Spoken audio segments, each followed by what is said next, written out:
Welcome to WriterSpeak, dedicated to the written word and those who produce it.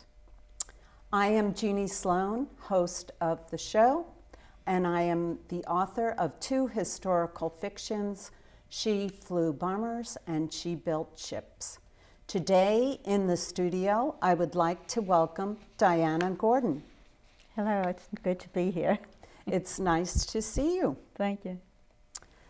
Diana has written a very unique book. I enjoyed reading the book, or it's a play. Mm-hmm. I enjoyed reading the play thoroughly. It is titled Hiroshima, a morality play. Could you tell us, what do you mean by a morality play? It's very simple. It's as old as the world.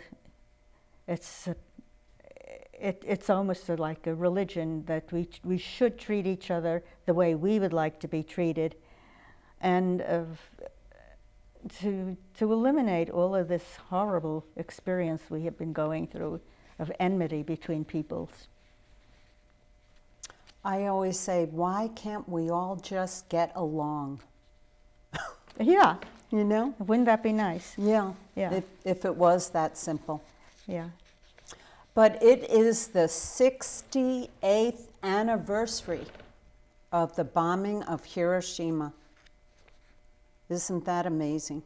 Yes, it is, because I was a very young mother at that time. I think I was expecting the birth of my second son. Mm-hmm. Let's see, the kids were born in 43, 45, and 47. So that was the beginning, and then they had 2 more children. It's very clear in my mind, and I remember so much about the anxiety and the relief when it was announced that Germany had surrendered. Mm-hmm. It was, the people ran out of their homes screaming with delight, and there was dancing in the street and wild confusion. And that was back in Brooklyn, near Coney Island. That's a very famous part of the world. But you know, as soon as my senses came to me, I was horrified, because I was so joyous at the number. And they did not reveal how many people died. Mm-hmm. In that split millisecond. It was a thousandth of a second probably, that 100,000 people were incinerated instantly. Boy. 100,000 people, a minimum. It's hard to be, you know, people were joyous that the war was over, but look at the price that was paid. It was horrible. And then a feeling of shame and sorrow. I was just overcome with it. And I got very much involved in the effort to stop the building of the bombs. And of course, we got nowhere. Well, before we talk further about your play, let's go back to how you came about writing about it. You lived in Canada in 2003. I came there sooner. I left, I came there in fact, I celebrated the new year, the new century, when I moved there. I arrived in 2000. Mm-hmm. And I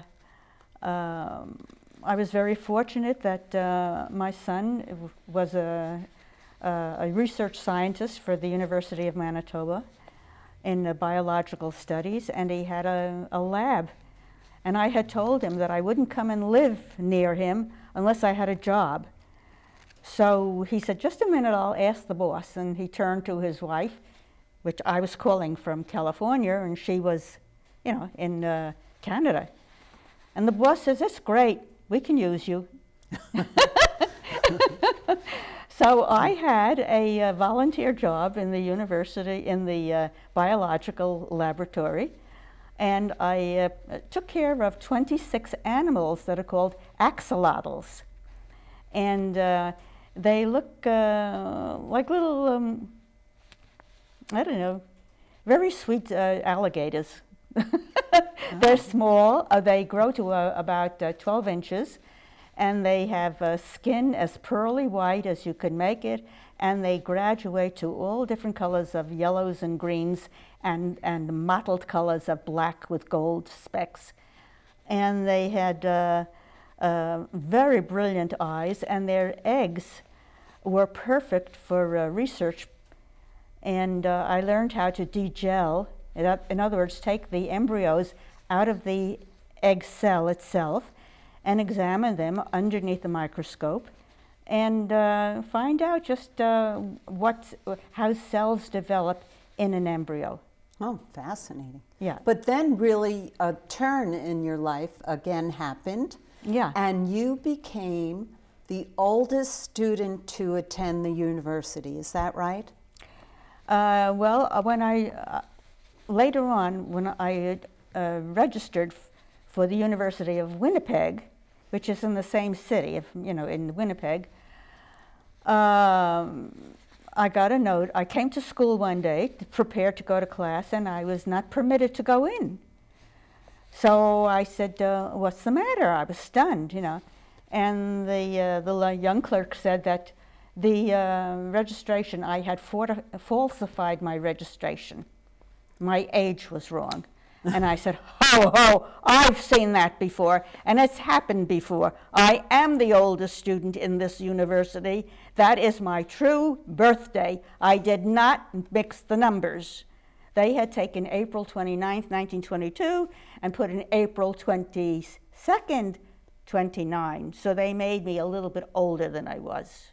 Huh. And on that basis, they were not going to permit me to go to school. But you ended up going to school. I sure did. And you took creative writing. Yes. And that really changed your life. Well, I had started creative writing right here in the junior college. After my husband died, I enrolled for classes in the creative writing, and I had very excellent teachers. Terry Errett, I'm sure you know her. She was my first teacher. Oh. And this was back before 1999. And I did very well in her class. I came out with straight A's. And the funny thing is that people ask me, a woman of your age, why are you going to school and working for credits? And I said, I'm very competitive. If I go to school, I want an A. And that was that. So, would you mind telling us how old you are right now? I will be 92 on April 29th, 2013. I bet you have seen a lot. No, it'll be 2014. I bet you have seen a lot of personal history happen to our country. Yes, very much so. Well, let's talk about the Maidens of Hiroshima. When did you first hear about this news event? And I did want to tell you that I have done a lot of research myself about World War II, and I have never come across this piece of interesting history that you wrote a play about. Well, I must have got it from Norman Cousins, who was the editor of The Nation, a lefty magazine, as the country preferred to label it. And a Reverend Tanimoto had come to the United States searching for money to help the injured, especially the women, because they were horribly mutilated, and the Japanese doctors literally claimed that they were just trying to get money out of the government, that they weren't really as sick, they were pretending to be sick. They had no idea what the people were complaining about, which was, of course, the poisoning from the atomic bomb that actually destroyed their bodies from the inside out. All of their vital organs were literally diseased by bombardment from the nuclear bomb. And it was a slow development and an agonizing death. Those who died immediately were lucky. And there were 100,000, at least, people that were incinerated in the 1,000th of a second when the explosion over Hiroshima occurred. So The maidens. The maidens themselves, the young girls at that time were sent by their schools early in the morning to clean up the wreckage from the bombing by the American bombs. They went into the city and they were working to gather rubble. And when the bomb went off at just about 8 a.m. on that morning, the teacher with the children said, "Look up there." And those people who looked and saw the light at that moment never saw a thing again in their lifetimes, if they survived. Totally blinded Total them. blindness. Oh, my. What made you want to write this play? Where did you first hear about the group of maidens that were going to be paid to come to the United States with Japanese surgeons to learn how to make them look normal? Well, most of that is a fallacy. First of all, in order to qualify to come, once it was arranged with the Tanimoto, who was the reverend that had started this thing, the young women had already got to be 10 years older. So they were in early childhood education when they were out on the streets cleaning up the bombing from our bombers. Mm-hmm. That I learned of Tanimoto's visit and that they were looking to raise money and to prepare to treat a minimum of 20 women. Well, there were thousands of people like that, horribly deformed, just barely clinging to life and being absolutely ignored by the Japanese government because they, if you looked for help outside of your country, you were unfaithful to the emperor and unfaithful to Japan, so that and you were unfaithful to your families. That was the controversy. That was the big controversy. Yeah. You don't go to your enemies and ask for help or accept help from your enemies. But nevertheless, how many maidens were paid for to come to the United States? They were never paid for. The money was raised, and the Jewish hospital in Manhattan in the United States dedicated the whole top floor of the hospital to the surgeries to be performed to try to correct. Never would ever get normal. There wouldn't be any normal recovery, but gave them the ability to close their eyelids, to eat normally, and to do something to earn a living. It was just a rescue mission of at least Norman Cousins and his wife Ellen faithfully believed that if they even succeeded a tiny bit, that it would catch on and many more people would be helped. I see. And their goal also was to bring Japanese surgeons over to learn how to help the maidens. Well, they had no idea, and they had never practiced and never been taught to do anything like restorative surgery. Mm-hmm. And I think a couple of young medical interns for doctors traveled with the maidens by airplane, by an Air Force jet, an Army jet. Was it a jet at that? Anyhow, they were taken to the United States on an American plane and delivered directly to the Quakers and Norman Cousins and Tanimoto's arrangements. They all had to be housed and taken care of before their surgeries, during their surgeries, and during their convalescence. And all of that, they were able to raise enough money for 20 women.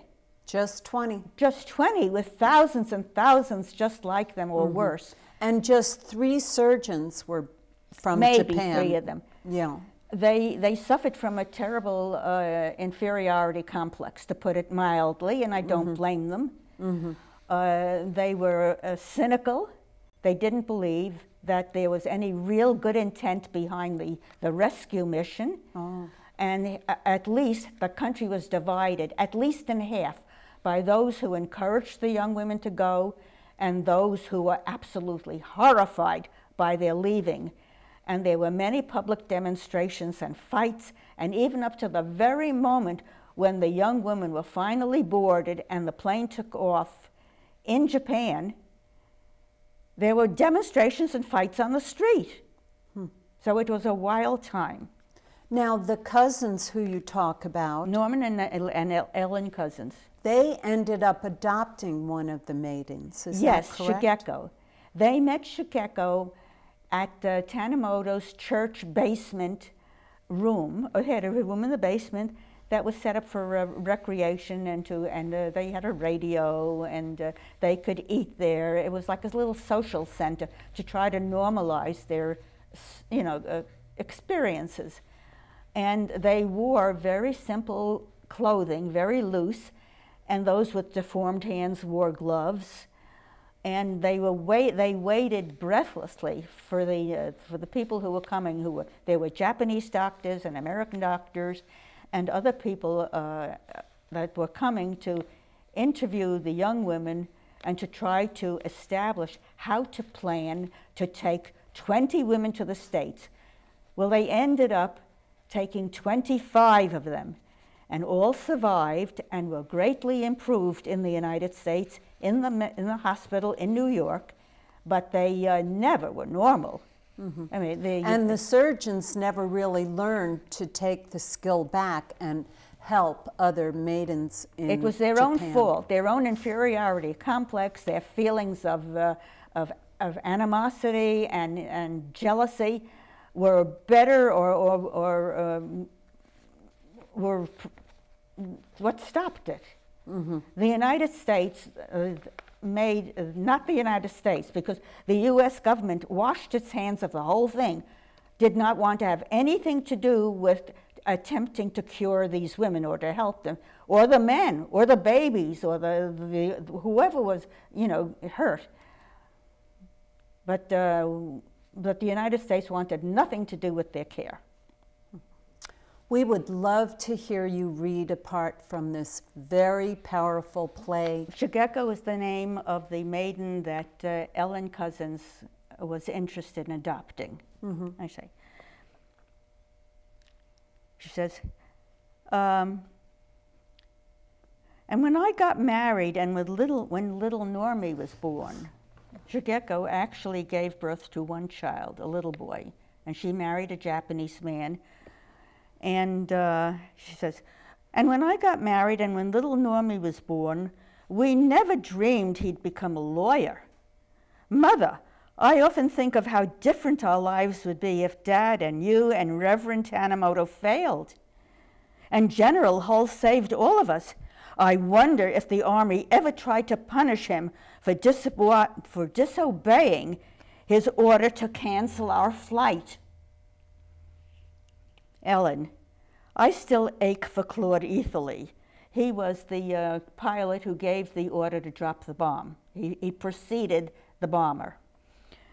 When he went to I still ache for Claude Etherly. When he went to Japan and begged for forgiveness, our government locked him up in psychiatric hospitals.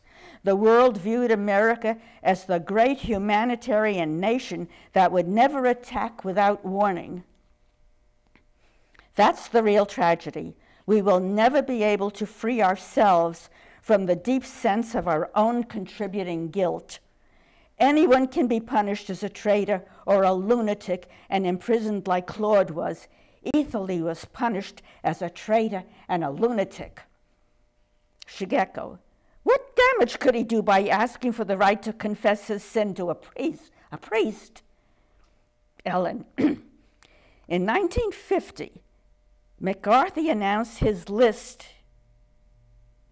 Did I read? What damage could he do for wanting to confess his sin? Excuse me.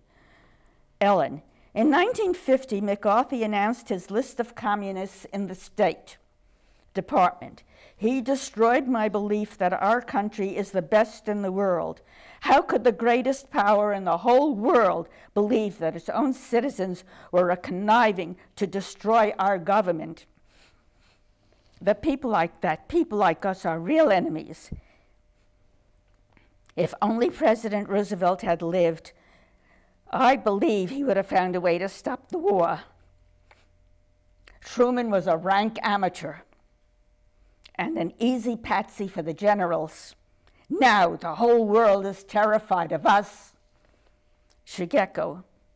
Norman understood. Now this is her husband, Norman Cousins. He also knew that fear can paralyze us. McCarthyism still generates that fear. We can't stop nuclear arms from other nations. We're the world's self-appointed policemen, and we're prisoners here in our own country. Orwell was right.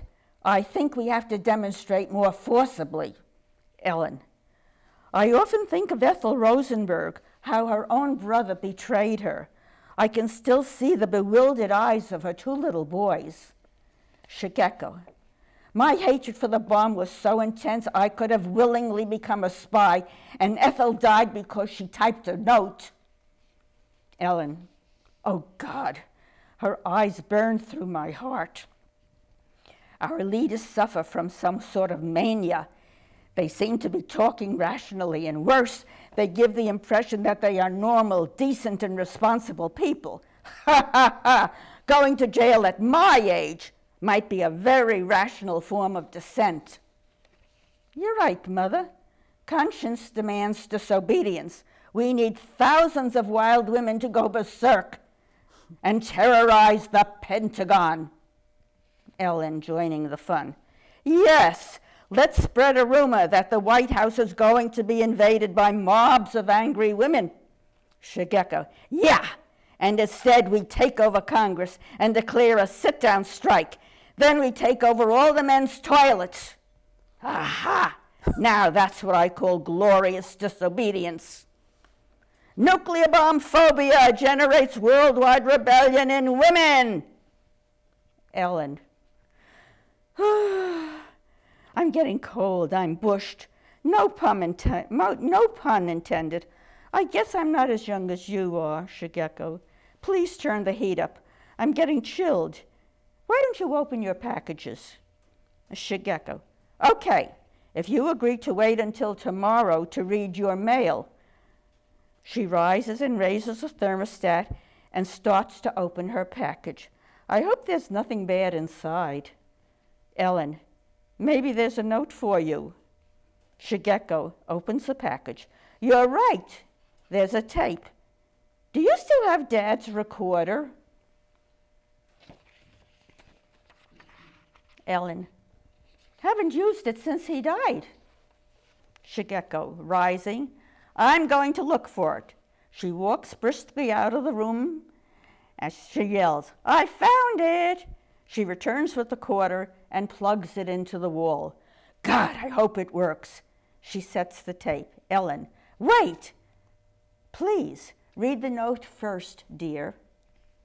Shigeko sits next to Ellen and reads, My dear Shigeko Miyamoto, I am sure you don't remember me. We met one night at Albuquerque's anti-nuclear meeting for peace and justice. It's been so long. By some strange chance, my daughter found this tape recording in her computer. I thought it would interest you. Ellen, that's all? Yes. She starts the recording. Both women lean eagerly toward the sound. We hear the voices of Shigeko Miyamoto, Hiroko Tosaka, and Yoshi Inakawa. In 1960, a national broadcast from Southern California pleading for world peace. Shigeko, I'm so happy to come to the United States because I have good things and because I have met many nice people. They are so kind to me. I am so thankful to American people. Hiroko, I am Hiroko Tosaka. Thank you very much, everybody. I had wonderful operation in the United States. I had many operations in Japan and United States too. United States at first, but before I had operation in Japan, then my neck cannot move. But now I can move my neck. I am so very glad. Yoshi. I'm Yoshi Inakawa. Thank you very much for everything. I had nice time and nice operation. Shigeko interrupts and says in English, I want to say something. She speaks in Japanese to Mrs. Helen Yokoyama, who translates for her. Helen translating. It is very difficult to express herself in English, but I will understand. Shigeko, through the translator. She sincerely believes that if we human beings could really see each other with the deep love that the friends have for each other, that they would never have another war. And then I have below CBS Digital Archives. Well, thank you for reading that very moving part. You read very well. Well, thank you. With great expression. Although I still can't speak normally with a normal voice about it. I admire what a strong, powerful woman you are at age 92, and I just want to say... Oh, 92, April 92 29. in April. Okay. And finally, my last question for you, Diana. Do you think we will ever be smart enough to save the world? We will be smart enough, but will we be strong enough? Will we really understand that our planet is in danger of dying? Not just us, but the entire planet can die and simply pass from our knowledge. We've begun. Yeah. We are in danger of eliminating the world. And if the world doesn't wake up and stop it somehow, we will be out there simply circling forever in the universe as a dead planet. There is no other reality worse than this, that we should deprive the future generations we might have. Well, thank you for that final message. It's important for us to all take note of that. And thank you very much for joining us on WriterSpeak today. Thank you very much. To purchase a copy of this book or to produce the play or a movie, please see the credits at the end of the show. WriterSpeak is produced at the Community Media Center of the North Bay. We would like to thank our sponsor, the Sonoma County Gazette. Please join us next time for a discussion with another talented author.